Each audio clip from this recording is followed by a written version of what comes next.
Je vous laisse la paix, je vous donne ma paix. Je ne vous donne pas comme le monde donne. Que votre cœur ne se trouble point et ne s'alarme point. Jean 14, 27. Il y a encore des luttes dans la vie du chrétien spirituel, car la croissance s'opère par conquêtes successives, sans que notre paix soit troublée par ces conflits. L'âme sait qu'elle est victorieuse en Christ. Le chrétien spirituel ne pratique plus volontairement le péché. Il vit dans la pleine lumière de la présence de Christ. Sa communion avec le Père est entière, car elle n'est plus troublée par le souvenir des fautes passées, par les appels de la conscience ou par les accusations du cœur. Il jouit d'une paix parfaite, d'une joie grandissante, et d'un repos que rien ne trouble. C'est une vie de paix constante. Le chrétien spirituel vit cette paix.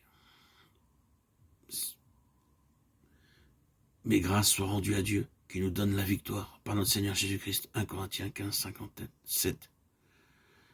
Le chrétien spirituel mène une vie de victoire constante.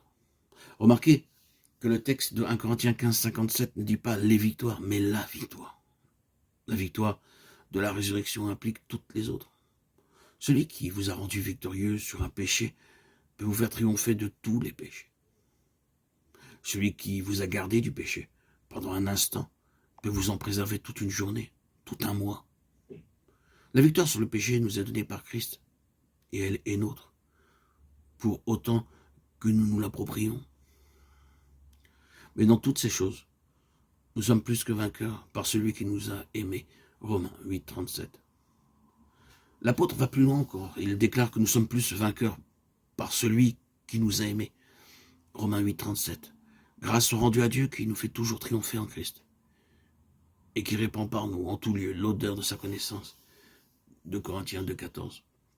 Soulignons le mot toujours. La victoire ne se produit pas qu'à certaines heures, dans certains lieux ou dans certaines circonstances. Dieu nous dit qu'il peut nous faire toujours triompher en Christ. Quelqu'un dira, c'est très facile pour vous d'affirmer que cette victoire est possible.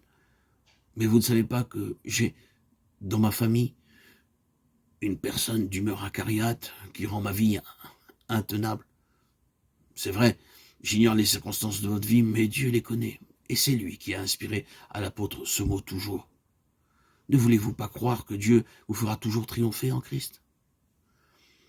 J'ai choisi ces mots victoire constante avec attention. Par constante, j'entends que cette victoire deviendra habituelle. Cela veut dire non pas que le chrétien ne peut plus pécher, mais qu'il peut ne plus pécher. Le péché habitué, le péché habitude, ne sera alors plus la règle de sa vie.